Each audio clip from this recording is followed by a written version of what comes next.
through dangers untold, and hardships unnumbered. I have fought my way to be before this camera For my will is as strong as yours. to talk about Jim Henson's The Labyrinth. Did you see this movie? What did you think about it? Let's talk about it in the comments. Hello, Hedgewort. Hogwarts. Hoggle?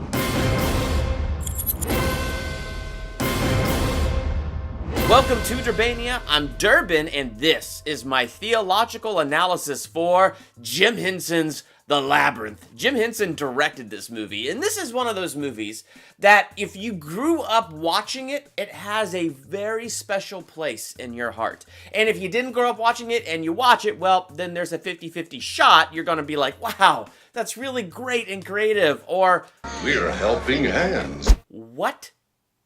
But my gosh, I grew up with this movie. I love this movie, and so it has a very special place in my heart, and I was really excited to pop this in the Blu-ray player and watch it and dive deep into this movie. And as an adult watching this movie back, this movie answered some very important questions for me. Like when I was a kid and I had all these weird dreams and nightmares, I now know exactly where those came from.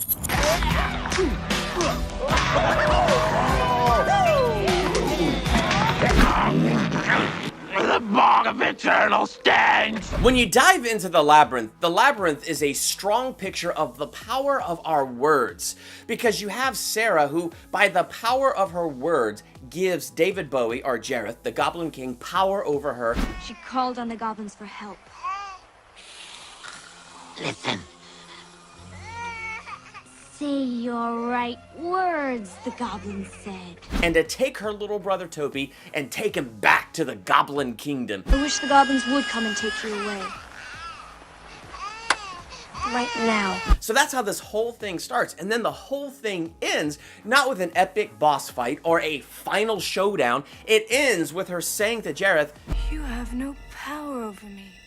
and then the entire shadow, the entire illusion that he had over her collapses, and he has no more power or authority to do anything, to keep her baby brother or continue to torment her or anything. He lost all power over her life, because the reality is he had no power over her life.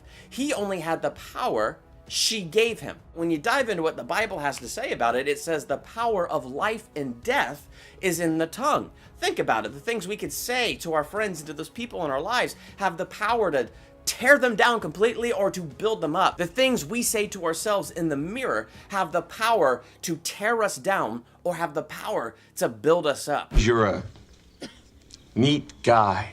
Jesus said it is from the abundance of the heart the mouth speaks. And I think that's what gives words so much power, because the words flow out of us from what we treasure, from what we have stored up in here and what we believe in here. So sometimes there's a little molehill in our life. But sometimes when we take those molehills and we turn them into gigantic mountains, those things have the power over us that we give them. But see, Jesus gives us hope, and he says this, I tell you the truth, you can say to this mountain, may you be lifted up and thrown into the sea, and it will happen. But you must really believe it will happen and have no doubt in your heart. And I like that phrasing, have no doubt in your heart, because we can have all kinds of doubts up here, but Jesus is talking right here in our heart, in the core of who we are, having no doubt and believing that what we say is going to happen, and it will happen. And so often it's so easy to speak those negative things because it's so much easier to believe the negative things than it is the positive things, and the negative things suddenly have a ton of power over our lives.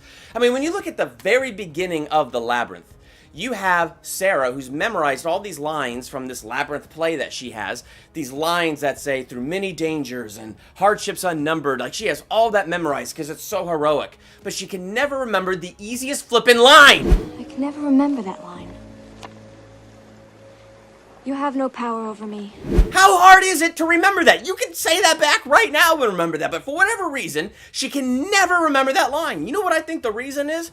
Is because so many things have power over her. She lives in a beautiful house. She has a father who loves her and a stepmother who loves her and wants to be a good mother to her. Ask you to babysit only if it won't interfere with your plans. Well, how do you know? You don't know what my plans are. You don't even ask me anymore. Well, I assume you'd tell me if you had a date. I'd like it if you had a date. But she looks at all of this as something that is smothering her, and she sees it as a prison. So she has this negative view of things, and she's given that negative view of things power over her, and so it has that power over her. She's so mad because she has to be home to babysit her baby brother Toby when she wants to be out in the park playing fantasy with her Labyrinth script in her costumes. She's not out there hanging out with her friends. And in fact, there's no indication of friends at the beginning of this movie. The only indication we get is how much she loves her stuff, her costumes, her scripts, her teddy bears, her toys. It's how much she loves those things.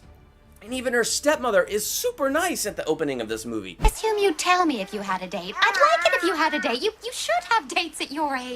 The stepmother says these things, but this is not how Sarah received these things. She is taking for granted the good in her life and giving the negativity this power over her, so she sees even the good as a prison. So of course she's stuck in a prison. So out of her mouth, when she's super irritated with Toby's nonstop freaking crying, she wishes for the Goblin King to take him right now, and boom! It happens. The Goblin King shows up and takes her baby brother. And this whole movie, this whole labyrinth, it's really a labyrinth of her making. The labyrinth itself is only as hard or as easy as she wants it to be. Hello. So she finds this little worm who has some knowledge of how this labyrinth actually works. Well, you ain't looking right. It's full of openings. It's just you ain't seen them. Well, where are they? There's one just across there. It's right in front of you. So she steps through and goes, "Oh, thank you." And then he goes, "Oh, but don't go that way, dear. Go the other way." And now here's help, and she's taking it for granted. She could have said, "Wait, why do I not go that way?" And the worm would have said, "Oh, because that goes straight to the castle." Boom! Easy labyrinth, solved, had her brother right then and there. But no! Never go that way. Oh, thanks. If she'd have kept on going down that way, she'd have gone straight to that castle. This whole thing could have been over, but she took for granted that help was right there. So here she is giving negativity power over her, and she thinks she's got all the answers. I mean, she goes up to the two Muppet doors, and the one door always tells the truth, and the one door always lies. And she has to solve the riddle of who's telling the truth. And she gets so excited about her own knowledge and how smart she's getting now that she's been in this labyrinth for a few hours. I think I'm getting smarter. It's a piece of cake. And she opened the door and fell straight through the ground, caught by all the helping hands. Up or down? Well, since I'm pointed that way, I guess I'll go down. She chose down. No! Why go down? Go up where there's the sun and the sky and the air. Don't go down into a freaking underground dungeon where you...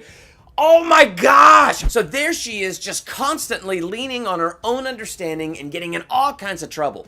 But the real journey of this movie is the journey of her transformation. And when I watch this movie, I feel like her transformation occurs when she calls Hoggle a friend, Ludo a friend, the noble knight dog and his valiant steed her friend. When she calls these characters friends and begins to let them in her heart and begins to let them travel with her, it begins to be a transformation inside, because rather than her placing her value on her stuff, and now that she's starting to have these relationships and these friendships, she's transferring that value. She's finding the real treasure, and as she's finding the real treasure, it's transforming her. But in the midst of that transformation comes the test, because that's just life. And of course, this is where Jareth really threatens Hoggle, and Hoggle shows up to Sarah with the acid peach. I know no other way to describe it, because the moment she takes a bite, man, she goes on one crazy trip and forgets everything. Now, she has like two temptations. You know, she has the party temptation where she's in the beautiful dress, but I think the real temptation isn't that. The real temptation is when she gets past that part and now she's in the junkyard. I was searching for something. Well, look here. It's what you were looking for, wasn't it, my dear? And those little junkyard Muppets are there, and they take her into her room and just pick up all the toys that she has and remind her of the value that those toys have held for her, going over the history and the background of those toys. And she's going, wait, no, I'm searching for something. I'm searching for something. And finally, it just clicks. It's like, wait, no, this is junk. Because she realized where she's placed her value now. She's realized what the real treasure is. And this stuff that she once treasured before is now... It's all junk. And finally, at the end, as she's able to stand before Jareth and speak the words, "You have no power over me," this time Sarah actually remembered the line, "You have no power over me." But not because she remembered the line, but because something changed in her heart. And she suddenly knew in her bones, in her very soul, she knew that he had no power over her. You have no power over me.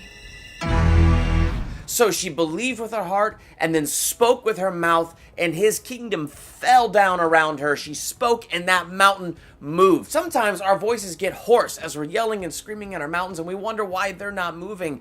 But when you take a look at Sarah's journey throughout this whole thing, it's about the treasure that was in her heart. Jesus said, from the abundance of the heart, the mouth speaks. When her treasure changed, and the treasure wasn't just, herself and her wisdom and her knowledge elevated on high, or her stuff, she suddenly knew the shadow held no sway over her. I found in my life, when the treasure changes and I realize Jesus is the substance and he is everything, and I know that in my bones and in my soul, suddenly when I believe that in my heart and I say it with my mouth, mountains move. It doesn't mean we don't encounter trouble or hard times, but it means when we encounter trouble and hard times, we realize we're not alone. We realize what our true treasure is, and in knowing what the true treasure is, we could truly say to those mountains, be removed. You really have no power over me. So when you watch The Labyrinth, what are your thoughts with this movie? Love it? Hate it? Let's talk about it in the comments. And while you're there, hit the subscribe button to become a Durbanian. Hit the bell by the subscribe button so you're notified for my next theological analysis,